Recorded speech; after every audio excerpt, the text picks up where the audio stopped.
Hey everybody, welcome back to Talking Stuff, the Ohio State Recruiting Podcast, brought to you by Lettermen Row and our good friends at Byers Automotive. I am Jeremy Birmingham, that's Spencer Holbrook. We're talking Ohio State football recruiting, and while we kind of wait for the world to tell us if there's going to be a football season, recruits are still doing recruit things, and that happened today.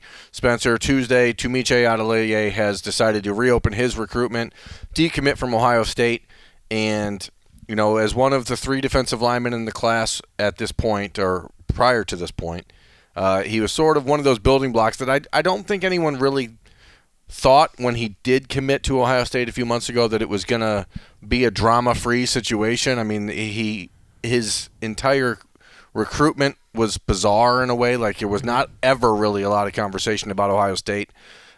Florida, Alabama, Oklahoma, all Texas A&M, all these other schools were kind of being bandied about as the probable landing spot for him. And then he committed to Ohio State kind of on a whim. And, as a top 40, top 50 player in the country, depending on where you check, Tunmise's recruitment is one that Buckeyes fans obviously were like, hey, let's make sure we keep this guy in the class. But there has been this underlying current of uncertainty from Ohio State staff about the solidness of his commitment. Solidarity? Well, I don't want to say solidarity. He's been a big part of the class as far as talking to other players and being involved, but there was always this underlying current of concern because there was a constant posting of other offers, of talking about other schools, about still talking and bandying back and forth on Twitter and social media with recruits who were committed to other schools, and it just kind of always felt like this was going to eventually happen with Adeleye, who transferred from Katy Tompkins High School to IMG in January, is no longer at IMG and not going back to IMG, with varied reasons out there about why that's happened. He don't really know where he's going to be going to high school and playing this year yet. I assume it's back in Katy, but there hasn't been a decision made. There's just been these kind of like little things popping up, and when you're in recruiting, you're recruiting 17, 18-year-old kids. You have to be able to deal with a lot of different things, and this is one of those situations. Reverse Jordan Hancock, right? Because he had a lot of talk with recruits from other schools. He was posting graphics from other schools. He's constantly talking about, the rumors are swirling about other schools. It's kind of, in different circumstances, the same thing. Jordan Hancock just kept talking about Ohio State. You had said you thought he was going to end up in the class. If I would have asked you probably 3 weeks ago if Tunmise was going to be in the Ohio State class, you might have had the correct answer that we just found out today. Just based on, for the past month, there's just been too much swirling. You knew something was going to happen, and today it happened. Yeah, and the reality is I don't think Adeleye would have ever committed to Ohio State if Larry Johnson wasn't the defensive line coach there. And I don't know that he would have been really pursued aggressively by Ohio State if Larry Johnson hadn't had a special connection with him. And for most players, that sort of connection with your assistant coach is strong enough to push away the other stuff. But in this instance, in the middle of a pandemic, in the middle of the name, image, and likeness stuff, and all these other conversations, and Adeleye has been extremely outspoken in a number of different areas on social media, which is great. I mean, he should utilize his platform and get his opinion out.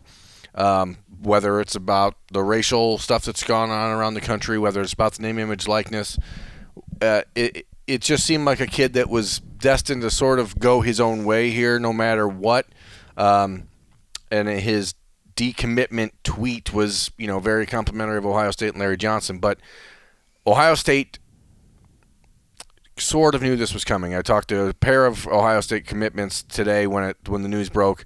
They both said they knew it was coming. It wasn't a surprise per se, even though Ohio State would have been obviously more than happy to keep him in the class. I don't think anyone inside of the Woody Hayes Athletic Center was like, oh no, what are we going to do? So the question, of course, now, Spencer, is what are they going to do?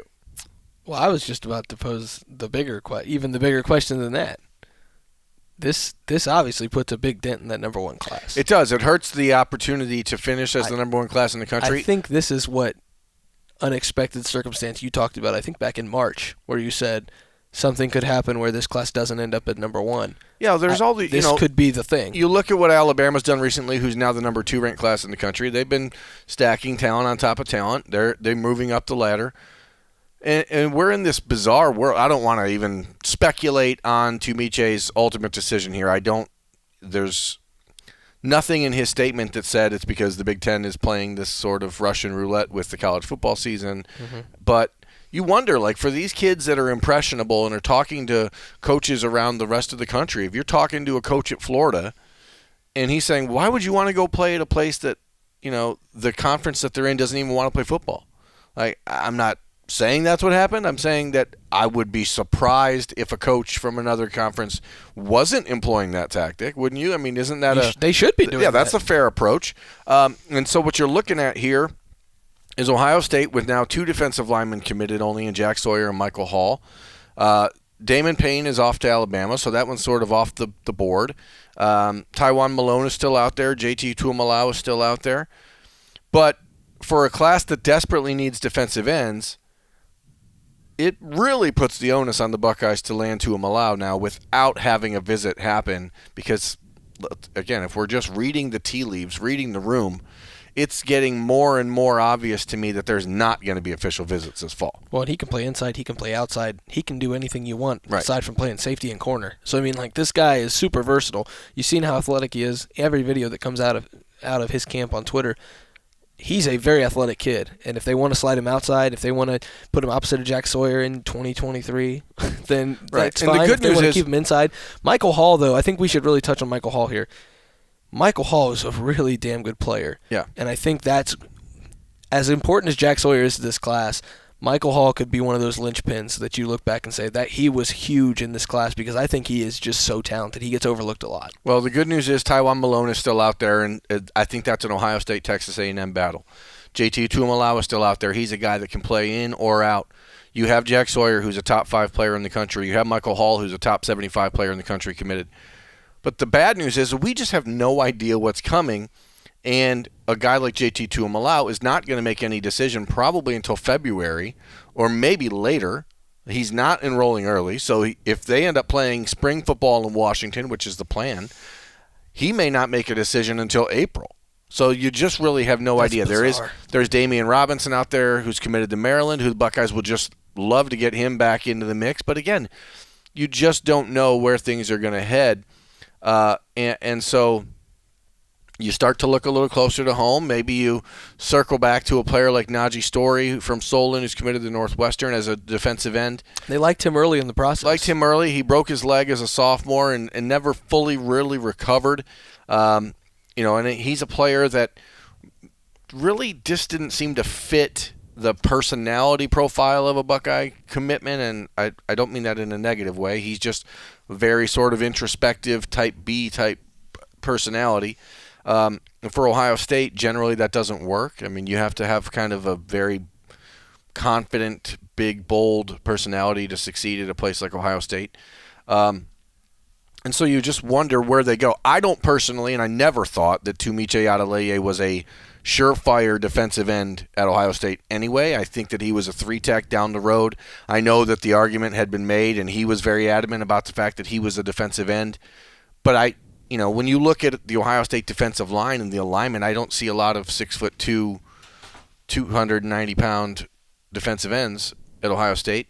So maybe he continues to change his body. He is very long, got very long arms, and uses his hands really well. So you can see how maybe you could see him used as a defensive end in some, maybe like a 3-4 type defense. But I don't know that from a fit standpoint, losing Adeleye hurts as much as it does in like a ranking standpoint, especially when there is a player like Tuimoloau out there who is more of a pure Joey Bosa type defensive end at that 6'5", 280. We've seen Ohio State upgrade before unintentionally. Yeah. Devontae Smith to Jordan Hancock.